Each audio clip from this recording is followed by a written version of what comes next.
Deputy CM అయిన తర్వాత 2 సార్లు వెనువెంటనే పర్యటన చేసిన మా గిరిజన ప్రాంతానికి ఏకైక ఉప ముఖ్యమంత్రి మా పవన్ కళ్యాణ్ గారు సార్. అలాంటి వ్యక్తి ఈ రోజు ఈ రాష్ట్రానికి డిప్యూటీ సీఎం గా దొరకడం నిజంగా మేము ఆయన అభిమానులుగా మేము చాలా గర్వపడుతున్నాం సార్. మా దేవుడి చొరవతో మా గూడెం జీకేవిధి మండలం సార్ మాది. నా పేరు వీర వెంకట్. మన లోపల గిరిజన ప్రాంతంలో చీడికొంద అనే గ్రామానికి కనీసం నడకదారి కూడా లేని పాటలో కేవలం మా దైవం వల్ల ఈ రోజు అక్కడ ప్రజలు తార్ రోడ్ వేసుకొని నడుస్తున్నారంటే నిజంగా మేము చాలా గర్వపడుతున్నాం సార్ ఈ పార్టీలో పనిచేసినందుకు.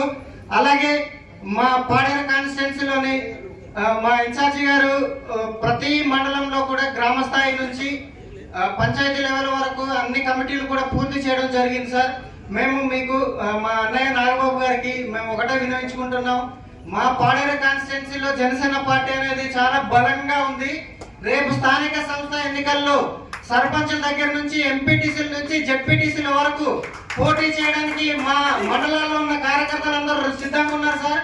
మాకి కొంచెం ఈ సీట్ల కేటాయింపుల్లో మాకందరికీ అవకాశాలు కల్పించి జనసేన పార్టీ తరఫున మా గిరిజన ప్రాంతాల్లో ప్రజలకి మేము సేవ చేసుకునే అవకాశం మీరు కల్పించాలని మా దైవం అన్నయ్యతో మా నాగబాబు అన్నయ్య గారు మాట్లాడి మా పాడేరు నియోజకవర్గాన్ని బలోపేతానికి కృషి చేయాలని మనస్ఫూర్తిగా